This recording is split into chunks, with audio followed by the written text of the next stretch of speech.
Good morning, those of you who are joining us. We'll just give everybody a moment or two to collect.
Good morning, everyone who's joined us. We'll just give everybody a couple minutes to join us.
Oh, good morning and welcome.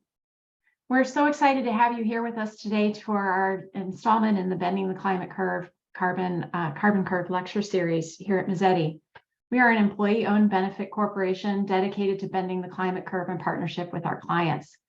And this lecture series is part of our overall education for our clients and our employees.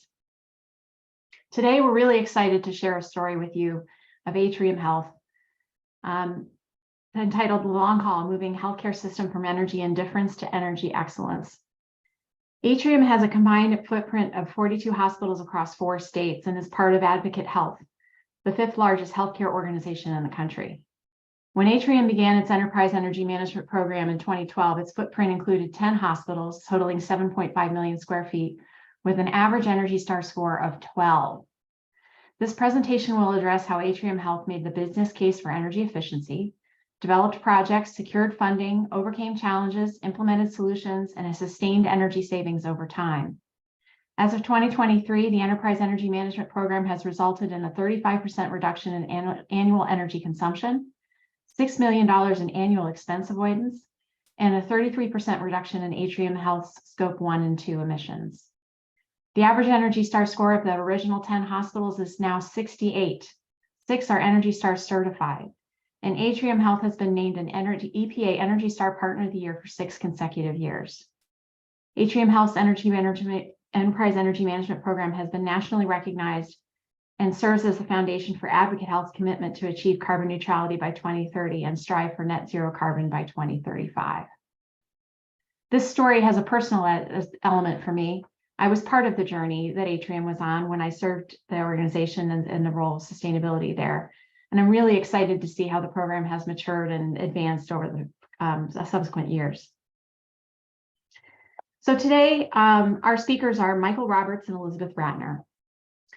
Michael has over 30 years experience working directly for healthcare systems in a variety of facility management leadership roles. He's currently working with Atrium Health as Director, Enterprise of Energy Services. Mr. Roberts, not Dr. Roberts, I just gave you a promotion, Michael, earned his Bachelor of Science in Mechanical Engineering from Virginia Tech and is a registered PE, SASHE, Certified Healthcare Facilities Manager, and a Certified Hospital Engineer. Michael's an active member of the SrHE and has served 2 terms on the SrHE board as the Region 3 representative. He's North Carolina HEA past president and past NCHEA sustainability liaison to SrHE. Michael has been with Atrium Health since 2012 and involved with their energy program since inception. Elizabeth Ratner is a senior energy specialist at Atrium Health focused on driving energy, water, and emissions reduction across the enterprise. Prior to her tenure at Atrium, she founded and led the Center for Building Performance at Little Diversified Architectural Consulting. Elizabeth holds a BS in Business Administration from Pepperdine University and a Master of Architecture degree from UNC Charlotte. She's a licensed architect, AEE certified energy manager, and LEED accredited professional for building design and construction. So today, this session qualifies for 1 Health, Safety, and Welfare AIA credit. So if you shared your AIA information when you registered, those credits will be applied for you. And if you have questions during today's presentation, please use the Q&A function. We will hold questions to the end and take them there once we've completed the presentation. So without any further ado, I'm going to turn it over to Michael and Elizabeth. Thank you for the introduction, Christina. With the headlines in the news recently of record temperatures and heat waves, I cannot think of a more important topic for us to be talking about today. I want to thank Mazzetti for this webinar series they put together and for asking us to speak today. We will be talking about moving a large healthcare system to energy excellence, how we got there, and the things that we've done. Christina introduced us. So we, as I said, we're going to go over where we started, how to engage senior leadership, development of a system-wide energy program, initiatives that drove energy savings, our Sustain the Gains program and why that's important, the culture change, and go over some of the savings and recognitions that we've gotten.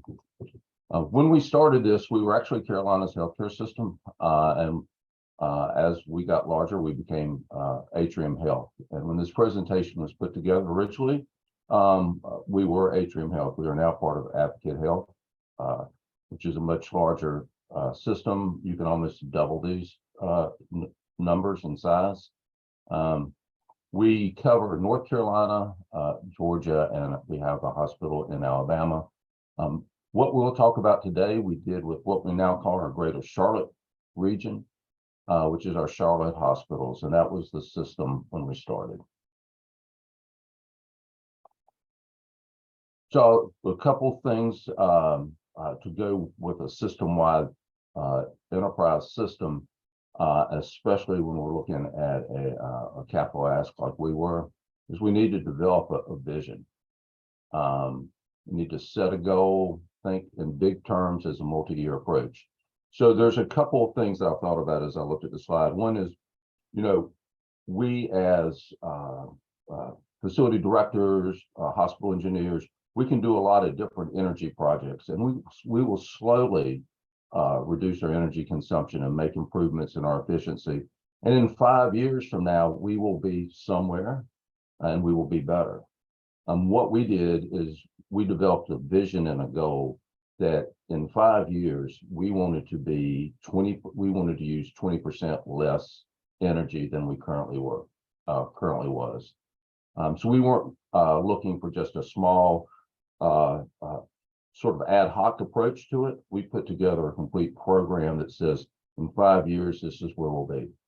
And, we started looking at things, everything that affected energy consumption and energy cost. And they go hand in hand in a lot of ways, because the financial aspect of what we spend on energy really does drive a lot of the things that we're available to do.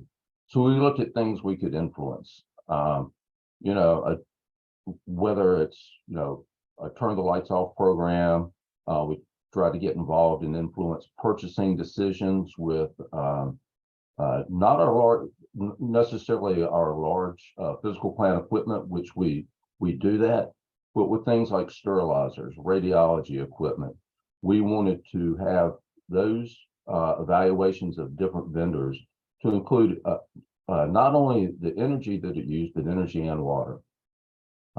We looked at things that, and then we had the bucket of things that we cannot control, our utility rates, utility increases, the weather, and then the things that we can directly control.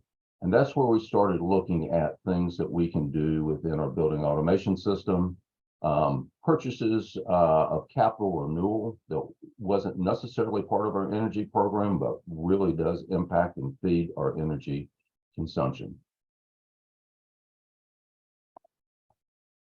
So when we got started, we put together this program, and we needed some things to do to engage our senior leaders, because this was 2012. Let's say climate change, sustainability wasn't as big of a discussion point as it is today. We kicked off all of our discussions with our facility leaders with an interesting fact about the facility and their energy consumption. And what we did is we looked at how much we spent on energy every second of every day. And we found out it was 98 cents, basically $1. So that while we are talking to you today, if this was 2012, during this hour, we will have spent $3,600 on energy. Talked about risk. At the time, our electric utility, was requesting a 15% increase in electrical rates. We talked about what that would do and how an energy reduction program would minimize the financial impact of utility increases. There were a lot of local and state initiatives going on.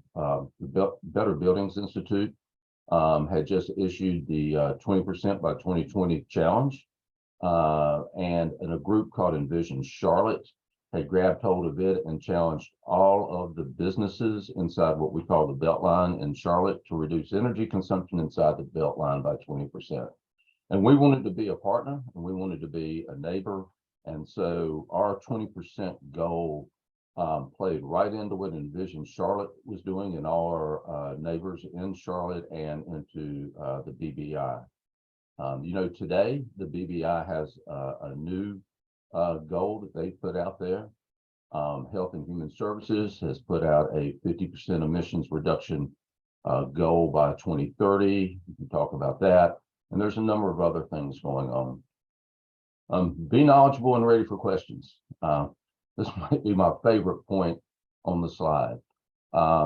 Be ready for the question that you don't want to get asked. And in this case, we got asked that question. I'm glad that, we were quick on our feet. And the question was, we went in with a bundle of projects that had less than 5-year payback.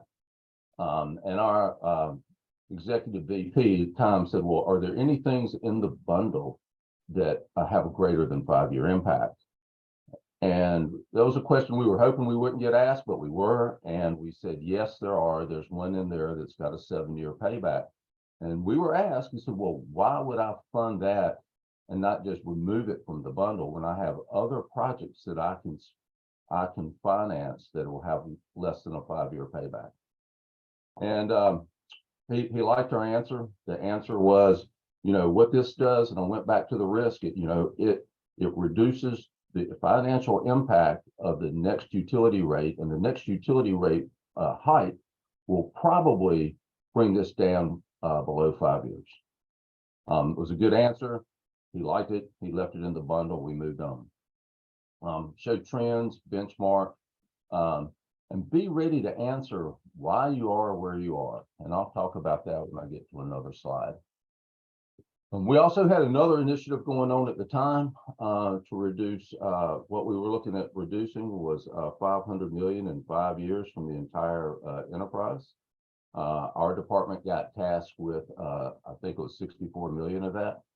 And we looked at, based on historical budgets and spends for energy, our energy was increasing about 6.1% a year.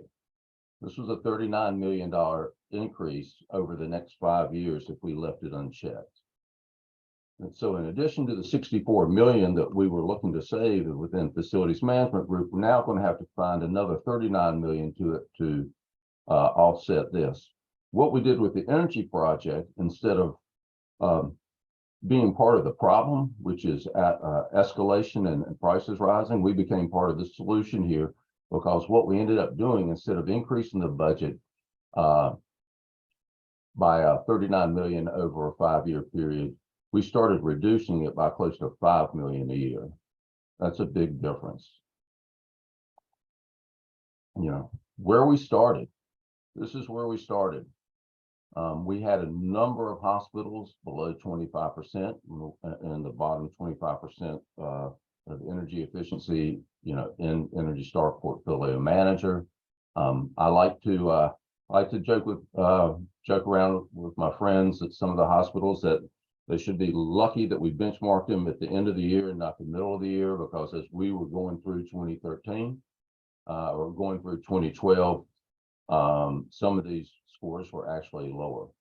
But I do want to say that this is where, and I've had a lot of peers throughout the state who don't want to benchmark because they don't want to look at their numbers.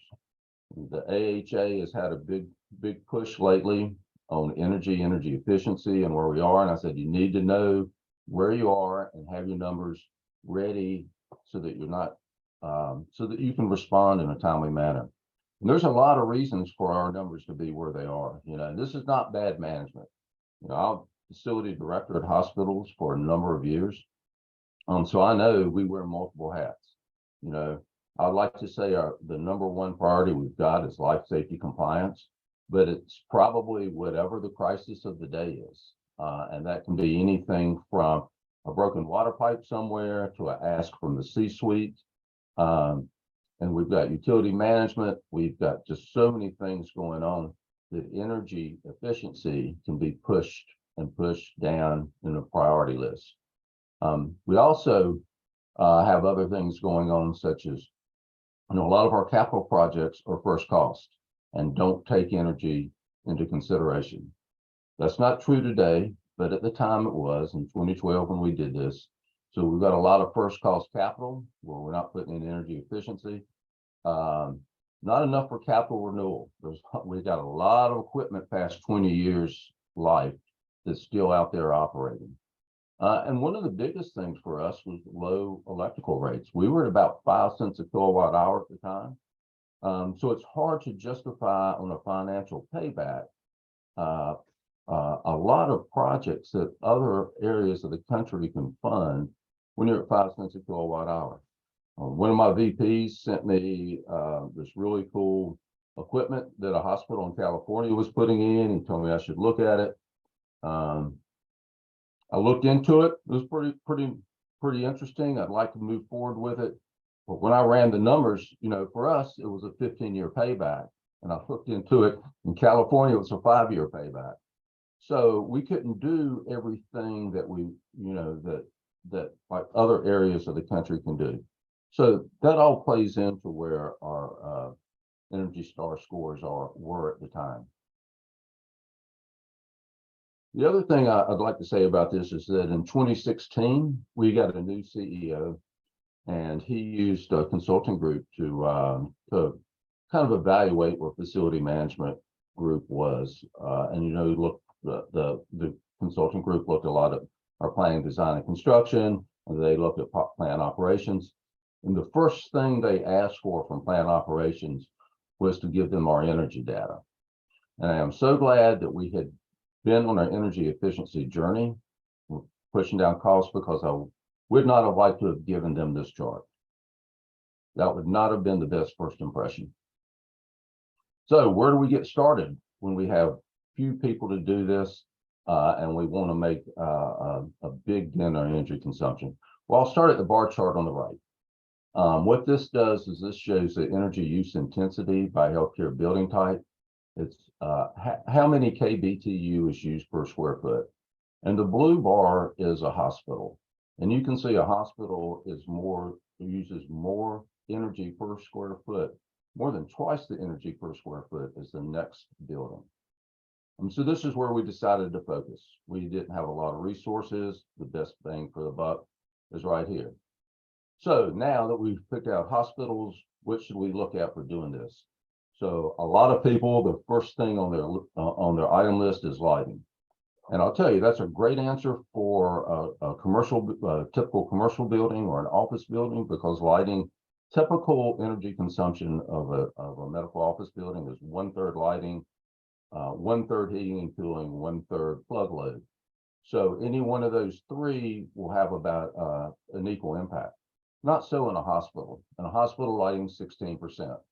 So if we're going to reduce consumption of lighting by 10%, that's a 1.6% reduction in the overall energy use. Well, we looked at the heating and cooling, 53%. That's where we'll get, again, the biggest bang for our bucks. We picked the heating and cooling systems primarily and hospitals. You know, we did have some ground rules.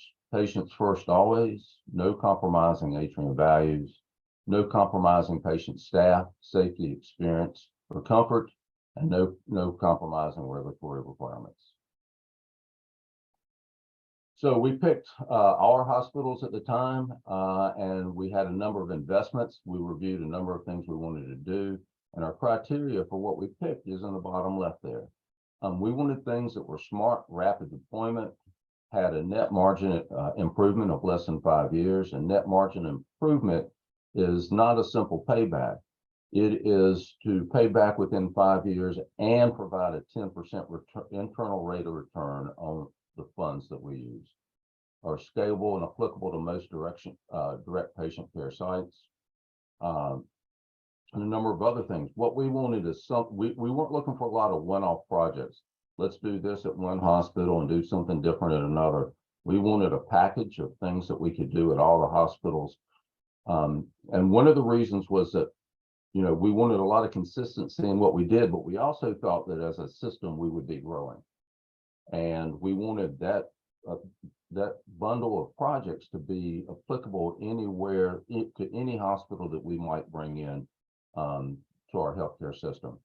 And that's true today. 2 years ago, prior to a merger with Advocate Aurora, we merged with Wake Forest Baptist Health System, Navicent Health in Rome, out of Georgia, Floyd out of Georgia, and this bundle of projects is applicable to all of them, and we're looking at doing those now. So the four things that we looked at was retro commissioning. This was not recommissioning where we put everything back to a set point. This was rewriting control strategies to be the most energy efficient they could be. It was doing a room ventilation schedule and calculating the minimum CFM of each room in the building, and then seeing what the minimum CFM needed to be for a terminal unit and reprogramming our terminal units with these minimum CFMs. And as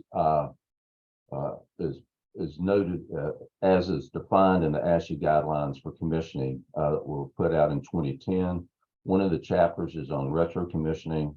We followed those guidelines. We looked at OR setbacks and we put these into place, and I want to be real clear that we did not set back the temperatures in these rooms. And humid locations, that can cause a lot of issues. The only thing we set back was the airflow, which is a big thing to set back. ORs use lots of air 24/7.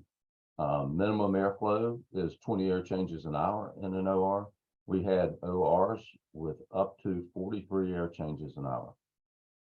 So what we did is we did two things. One is wherever they were, we backed them back down to 20 air changes an hour. And then we went and looked at a setback when the ORs weren't being used.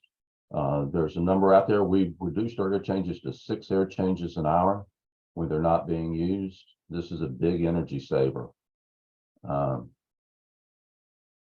So again, we didn't set back temperature. We only set back the air changes. We did some things because we don't want our staff to really have to take action. We don't want to add things to our surgical staff, so we put in 2 dual technology occupancy sensors and some other controls to control pressure. We keep those ORs positive pressure at all times, whether they are setting back from 20 air changes to 6 or they're going from 6 to 20.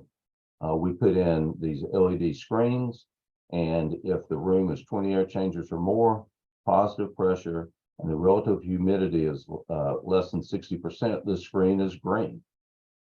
If those 3 things aren't met, the screen is red. So we try to make it real easy to minimize risk of procedures happening when those 3 conditions are not met. We changed a lot of our pneumatic controls to direct digital, and then put in the more efficient controls I talked about in retro commissioning.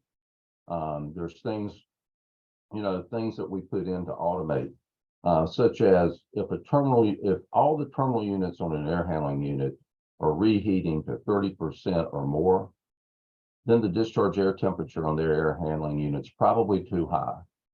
So the system actually monitors reheat valve position, and if all of them are greater than 30%, will automatically reduce the discharge air temperature of the air handling unit if we're not in dehumidification mode. That's just one example. We looked at chill water optimization.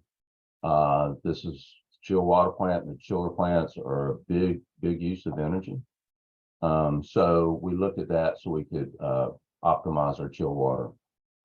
We put together, everything came back and still does to finances here. We put together our financial business plan. We requested $6.5 million. Our annual savings would be 2.8. You got to look at this. The simple payback on this was only 2.3 years, not 5, because we needed to meet the net margin improvement payback of 5 years. So interesting story is I've looked at our journey. There are a couple of points where this almost didn't happen, and this is one of them. We put this together. We put together a great business case for this. We kept going to our SVP and kept going to our SVP, and we couldn't get past him. This went on for 9 months, and the last time we went in, the team that was trying to get this approved, we looked at each other and we said, if we don't get it approved today, we're not trying anymore. I don't know if we would have not tried anymore, but that's where we were after 9 months of trying to get this done. But we got it approved that day, and so we went to work. And a year and a half later, we had reduced our energy budget so much, we requested 4.3 million more to do more of this, and we had gotten a few more hospitals in our system, and we wanted to do it at those hospitals also. And this time, the approval process for that additional 4.3 million took 90 minutes. It was the first time we went forward. In addition to the energy reduction we had done in our budget, we'd also received over $2 million in utility incentives that were not part of this financial plan because we weren't sure what we were going to get. Now, with this, there is a need to do more than just projects, and Elizabeth will talk about that. Thanks, Michael. Yes, exactly. As many of us on the call know, implementing energy efficiency projects and hoping that the savings will hold indefinitely is wishful thinking. So using retro commissioning as an example, this slide shows the research that has proven that you could lose up to 75% of your savings in 5 years unless you work really hard to sustain them. And again, with retro commissioning, an example of this would be overrides and adjustments that aren't released, improper equipment operation, or a lack of attention to detail, or I think this is really common, just a lack of ongoing training by our operators. Next slide. So as Atrium was making these large investments in energy efficiency, we developed a Sustain the Gains program that would ensure, hopefully, that we could retain our energy savings for the long term. And so this is a list of all the different components of that Sustain the Gains program.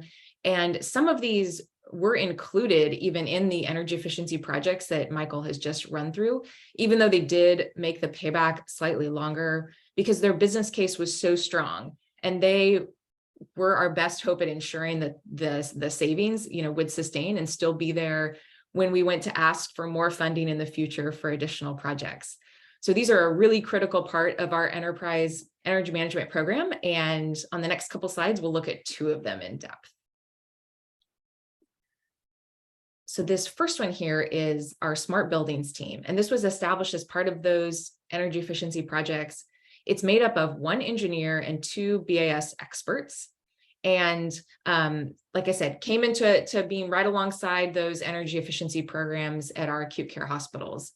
And this is a really great team. We could go on and on about all the value that they bring to our organization, but just a couple of key things that I think are important to note is that they rolled out and they continue to oversee our fault detection and diagnostics platform, which is Iconics. And that platform is continually identifying faults and then automatically issuing work orders to have those resolved. They also collaborate continually with our building operators to leverage the resets that Michael talked about earlier on our air handlers and retune our systems. And then they get involved with our new construction projects to make sure that all of the building standards, especially around controls that were developed, are actually followed through on, and that we do achieve those in our new construction and major renovation projects. And then finally, and this is a really critical role as well, is they partner very closely with our BAS vendors to ensure that the collaboration we have with that very important partner remains strong continuously. So that's one important element. The next one that I'll speak about is our Energy Connect operator training program. And this program was developed to address the need for continuous training that I mentioned earlier, which is an important part of sustaining the gains. This program has been in place for 6 years as a collaboration between Atrium Health and UNC Charlotte, our local university. And it's really meant to empower our frontline HVAC mechanics who are at the site to actively manage their energy use every single day. We've been rewarded with really high levels of engagement through this program, as well as great results. So I will show you how it works on the next slide here. We currently run this program at all of those original hospitals within the Charlotte region, as well as our hospitals across Georgia. So 22 hospitals in all.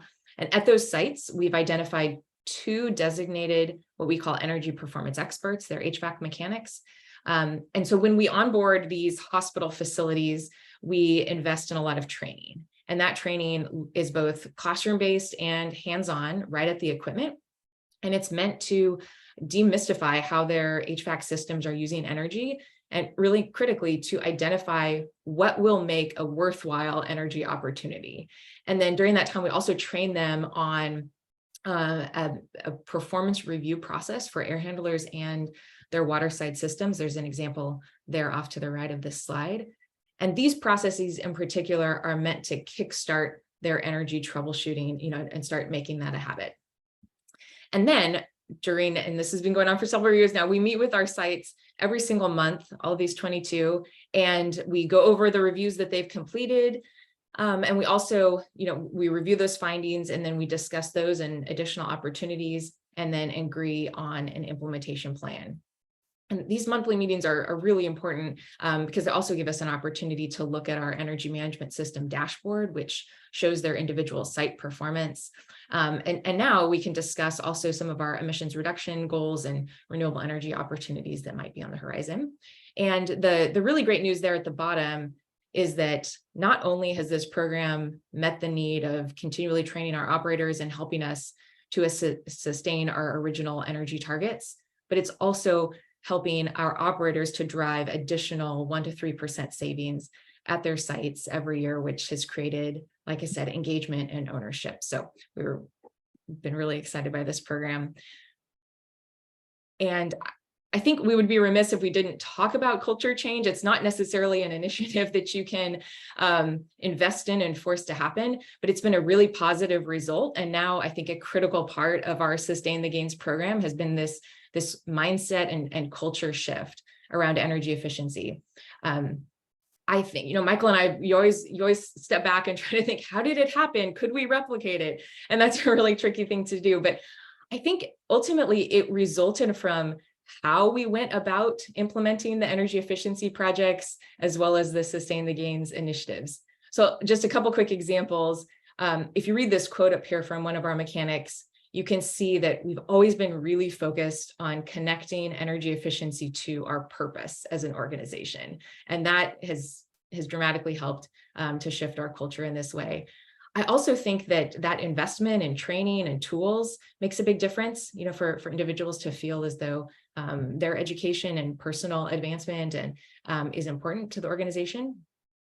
But at the same time, we really try not to make anyone's lives harder. So we integrate energy troubleshooting into their daily practice and PMs. We believe that success breeds success. So we celebrate even just the most incremental improvement.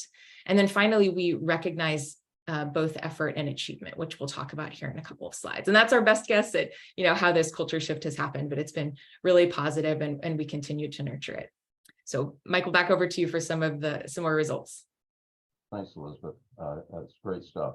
So before I share the next slide, I just want you to think about, I think it was the first slide that Elizabeth shared, where that when you do a recommissioning or an energy project or initiative, that if you do nothing after you've done the project, you've lost 75% of the savings in the next 5 years.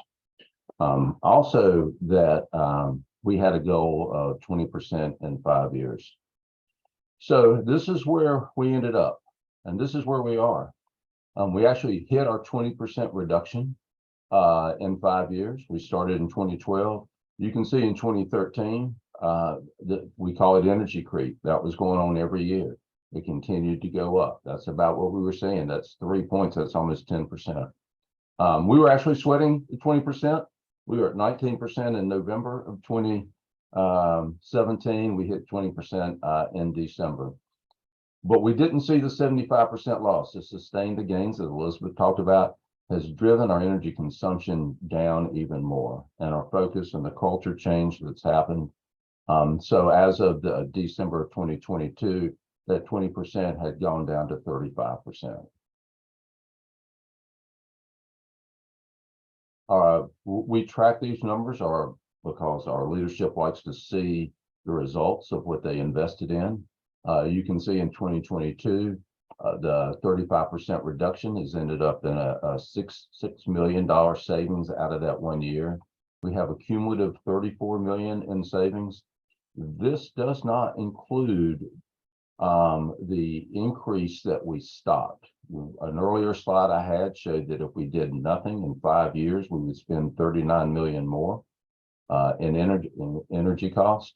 This does not include that $39 million, which would actually be, I think it's $47 million if we continue this curve. So this is actual reduction from the baseline budget and not what we have offset from the energy increases we have seen. One of the things we track, the Smart Building team does this, is that we look at our kBTU per square foot, our EUI here. The gray bar is where we were at the end of the energy project, when we had finished the energy project, not where we were when we started the energy project, but where we were when we completed it. Their goal was for that not to go up. And as you can see, it's gone down in every case. And I like the what have you done for me lately? So we continue to track current year versus past year and take a look, because we're looking for trends in the wrong direction. But in all these cases, you can see that our current EUI is less than where we were at the end of the project. Where are we with our Energy Star scores? Well, you can see that the dark blues, 2022, the grays where we started. You can see Pineville started at a 3. It's now a 95. We have 3 of these hospitals that are in the top 10% of energy efficiency in the country. as benchmarked in Energy Star Portfolio Manager. We have 6 that are Energy Star certified, another one knocking at the door. And just for a moment, I do want to reflect on Stanley and Cleveland, Cleveland and Union here that are Energy Star certified, because I've had a change in thinking about what we can do in our hospitals with energy efficiency of these 2 hospitals. I didn't think we could get Energy Star certified with a hospital that wasn't close to 100% direct digital controls.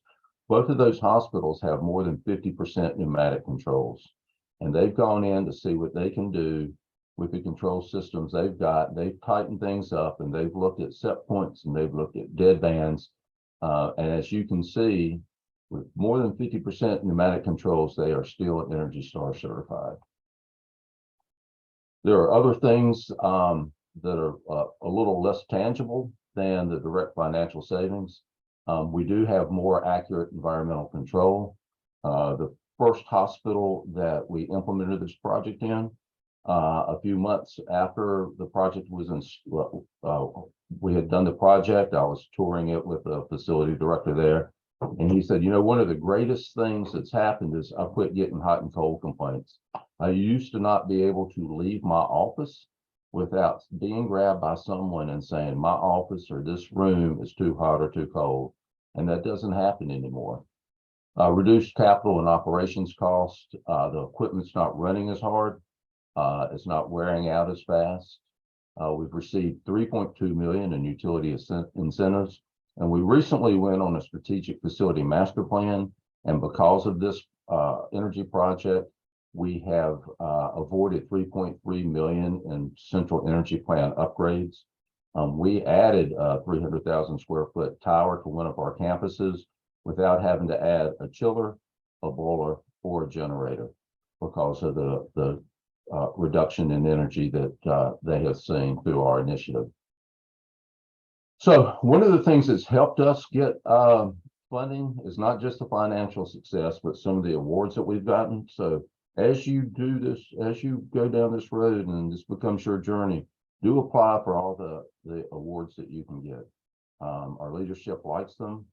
This next one, in my career in healthcare, is the only time I know of I've been associated with something that has rolled out in my system's annual report.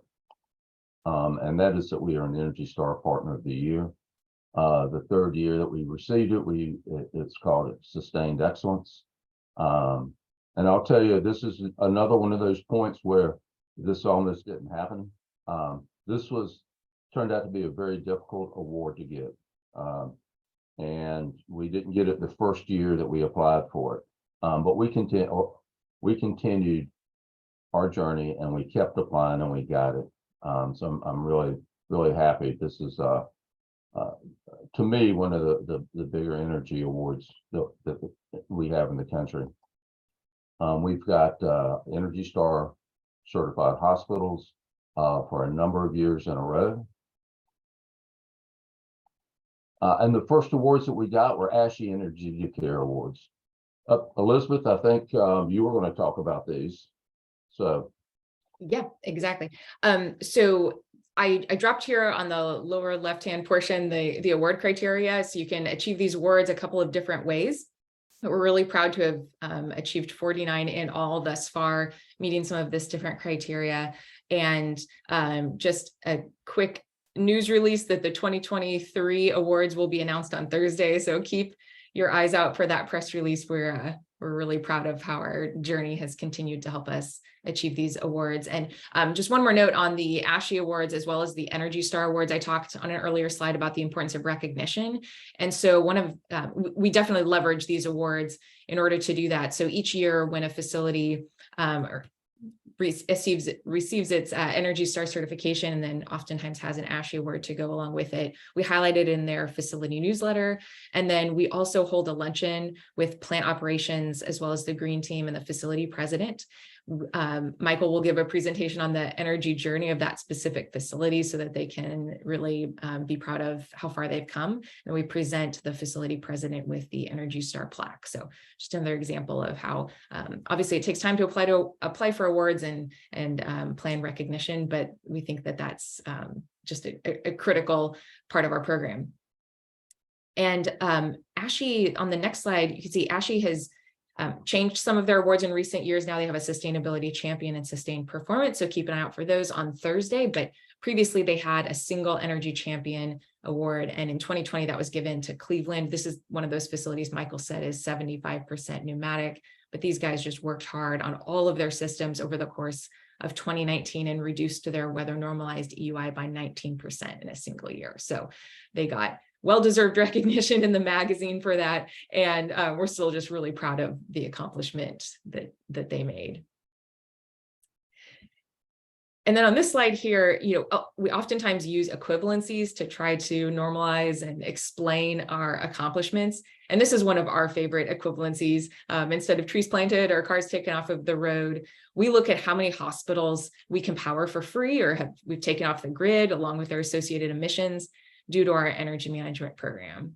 So you can see we started chipping away in 2015 at some of our smaller sites, and now we're getting at some of the big ones here. And as of 2022, we essentially power 7 of our hospitals for free each year or take them off the grid, $6 million in annual energy avoidance. And this is just, we find a really inspirational slide, especially as we're looking at emissions reduction. This has been a powerful way to do that. You, Michael. So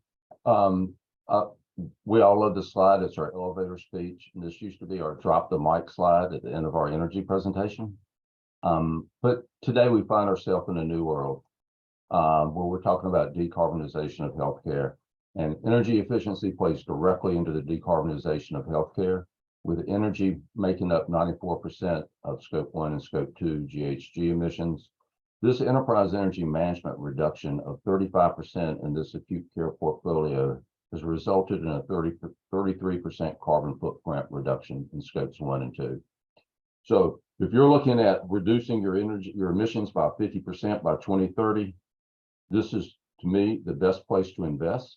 You're investing in yourselves, you're getting better equipment, you're getting better control, and there's just so many reasons to do this. As you can see, for Scope 1 and Scope 2, electricity is 66 for us, 66%, and our natural gas is 27%. Elizabeth? Right, and as we've been embarking on this decarbonization journey, it's been critically important for us to align on the definitions, as some of these are still sort of being formalized and they just were unfamiliar to a lot of our leaders. And so we've done a lot of education, been pulling together things like a simple slide glossary to highlight. And Atrium Health, like Christina mentioned at the very beginning, Advocate Health as a whole has both a carbon neutral goal as well as a net zero goal at hand. So we've spent a lot of time educating on the difference between this idea of purchasing offsets and RECs to neutralize your emissions versus the big step of actually reducing and then removing your remaining emissions once you choose to, strive for net zero.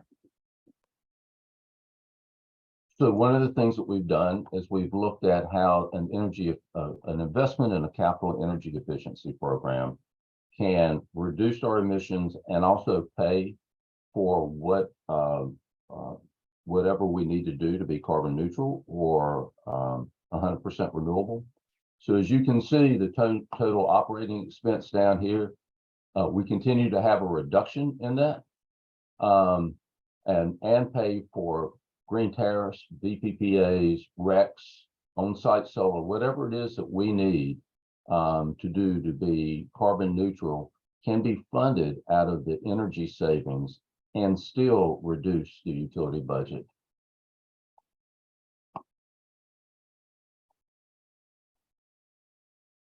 This shows something very similar, our CapEx spend and our operating efficiency. And this is to show both what it would be to reduce consumption by 50% by 2030 and to achieve net zero by 2040. We also put it graphically like this so we can look at the different components. It's interesting, you know, the dash line is business as usual. So we really do have to look at business as usual. Energy efficiency is a huge part of what we're looking at as we are moving forward with a carbon neutral goal and both the 50% emissions goal. I want to thank you all for attending. We had a lot of information to try and get through quickly. I hope this has been helpful, and I really do appreciate the time to speak with you today. Great. Thank you both so much for this inspiring presentation. And as I mentioned earlier, it's personally really gratifying to see this program just continue to soar. So we do have a couple of questions, and we invite others to add their questions to the Q&A function so that we can ask our guests what was on your mind. So we'll start with the first one here. Thank you for this great material and well done. The focus thus far has been on efficiency projects. Is Atrium considering on-site generation and or microgrid technology for further reductions? So I'll take the first of that, and then Elizabeth, feel free to add to it. We have looked at some CHP and evaluated that on site. We haven't found a project that we found suits what we need. We're continuing to evaluate that, and microgrid technology that for us is evolving technology. We don't believe we've got any projects right now on the books for that, but it is something that we are talking about and looking into. Elizabeth, do you have anything to add? Yeah, just to add, you know, they also asked about on-site renewable energy as well. And I think that can be a real challenge at some of our urban hospitals, obviously, but nonetheless, we're finding areas for that and beginning to look at that investment. Has many of the same challenges in the Southeast as the efficiency projects that Michael looked at earlier, but especially at some of our hospitals where they've been really working on driving down their annual energy consumption, then yes, adding on-site renewable energy is oftentimes a next step. So it's something we're deep into looking at. Well, we have a special guest with us. We have Clark Reed from the Energy Star program, who just wanted to congratulate Michael and Elizabeth for all the great work they've done and for the earlier efforts that Christina, I did at Carolina's healthcare system that set the stage. They've proven that focus is everything, exemplify America's can-do attitude, and are an inspiration to the healthcare industry. What a nice sentiment. Thank you, Clark, for that. Another thank you for Michael and Elizabeth, a great story to share with other healthcare systems from Jim Crabb. But Jim also has a question. Do you have plans yet for how to start eliminating combustion at your many sites? All right, so we'll get an answer from an architect and an engineer on this one, right, Elizabeth? So we don't have any plans currently. We would like to reduce our natural gas consumption, so we have, recently done in a capital renewal program an evaluation to go from a large natural gas-fired steam boiler, which we use then to push the steam to a heat exchanger to create hot water reheat, to go to a direct natural gas fired hot water boiler, condensing type, which then the energy efficiency is much greater. So we've looked at reducing natural gas that way. Right now, and I'll put this out, there's a couple of challenges to reduce our on-site consumption. One is because of where we are and the grid we've got, and we are about a median on a KBTU basis. That increases our carbon footprint, and that is not something that we really want to do right now. And the other thing is that to electrify it, the cost per KBTU of electricity versus natural gas is twice as much. And we're not really interested in turning a $5 million natural gas budget into a $10 million electrical budget. So we're continuing to evaluate the technologies, and the time will be right. Yeah, I'll add to that, Michael, that, I think there's been an important shift too, as we look at our energy efficiency projects moving forward. Like you said, we're rolling this out across our broader enterprise now. And, we do now specifically look at the emissions reduction of projects instead of previously would focus exclusively on the energy efficiency. And so that forces us to look at the different fuel types and begin to evaluate that. So I think right now we're, like Michael said, we're always looking at different alternatives, but at least now acknowledging, the different emissions that come with the two different fuel sources.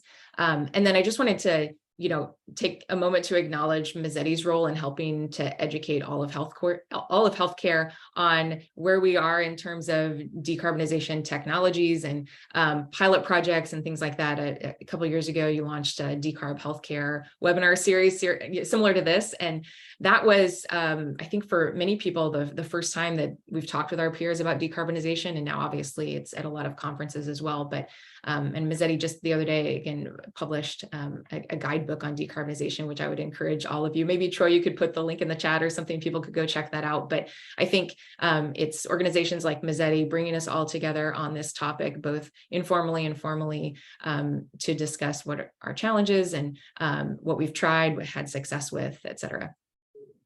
So I do want to add great comments, and I'm going to come back to that, Elizabeth. But I do want to add that when we talk about eliminating combustion, I think especially in new construction, we've got to look at ways to capture as much of our waste heat as we can.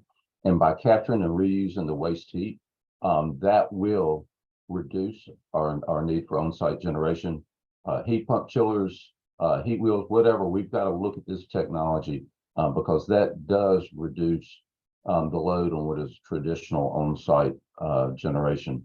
I also say that I'm happy to partner with Mazzetti. They were part of a lot of our early discussions and helped us with our strategy early on. And the webinar series that has been really, really good and informative. So thank you. Well, we're really glad to hear that people are benefiting from this lecture series and the lecture series we've done in the past and the resources we're trying to make available. It's part of our commitment to bending the climate curve as a benefit corporation. We have answered all of the questions that have been submitted. I'll give everybody just a second in case there's another question that's coming in. So I'll just patter for just a second to see if there are any other questions from the audience. All right, we do have one question from one of my colleagues here at Mazzetti. One of the issues we have in California, the Corporation of Facility Engineers, is to reset the ORs when they're not occupied because they have to go the extra mile to coordinate with the OR staff. They say it will take a lot of time to bring the OR to 65 degrees and it's not practical. So what are your comments on OR setbacks? And I know you mentioned that you're not controlling temperature with your setbacks, which I think is an important distinction. That is, we do not, we let the OR staff, I won't say this is across the board, but a number of our facilities set the temperature set point wherever they want it. So if they want it 62 degrees, it's 62 degrees even in the setback mode. There is a lot of value in reducing air changes from 20 air changes an hour to 6. I mean, that goes all the way to the air handling unit, to the chill water system, to the chillers. So that way we don't get into long waits for the temperature to get where the OR staff would be because we didn't set it back. And we don't get into condensation issues. You know, when you start doing this journey, the first thing I heard was, oh, we tried that before and it didn't work, right? And we got that with OR setbacks. It rained in our ORs. Well, they let the temperature drift up into the 70s and then they brought it down to 65 as quickly as they could across the dew point, and they got condensation all over the OR. So we don't do that. We also have done as much as we can to not have to coordinate with the OR staff. They know the panel's green, go, red, don't go, and everything else is automatic. It costs a little bit more, but we thought it was worth it to not have to put anything additional on the OR staff and to minimize the risk of anything happening that could have been avoidable. Great. Elizabeth, did you want to add to that? No, Michael covered it well. Okay. All right. Well, we've answered all of the questions we've received, and I want to thank you again for your time today and for the time and effort. Oh, we have another question just came in from a non-engineer in the group. Is there any correlation that you've seen between patient comfort and any of the energy savings that you're achieving or patient results? Well, we haven't correlated anything with patient results, but on patient comfort, I'll just go back to that. We thought about tracking the number of hot and cold calls, and I sort of wished we had, that we were getting prior to, and then after. The problem with that is that a lot of hot and cold calls don't get put into the work order system. It's someone grabbing one of our mechanics on the floor and saying, hey, this patient's too hot, this patient's too cold. I'll just go back to the director who grabbed me and said, this has been great. I haven't had a hot and cold call and complaint in 3 weeks. And I used to not be able to go out on the floor. So it's not really data driven, but it seems to have been effective. And Michael, too, because our mechanics aren't spending the majority of their time answering hot and cold calls, that's enabled them to look for other opportunities and tuning, et cetera. So it's just trickled, and now all of our buildings run not only more efficiently, but more safely. And so that's, we know is benefiting our patient population as well as our teammates. Great. Great. We got to keep our patients first, right? That's what we're here to do. All right. Well, thank you very much for your time and for the time it takes to prepare these sessions. We really appreciate you participating today. We appreciate all of you who chimed in and who've joined us for today's session. We hope you will join us for the next session, which will be on August 15th, again at 11 Eastern, 8 Pacific. This next time in August, we'll be hearing from John Utek of Cleveland Clinic. And I'm sure that will be a really interesting conversation. He's going to talk about Scope 3 emissions, which is sort of an area of focus that we haven't spent yet on our series. So I hope you'll join us and plan and pencil us in for the next session on the 15th. With no further ado, we'll close our webinar today. Thank you again for your time and for your participation, everyone. Have a great day. Thank you.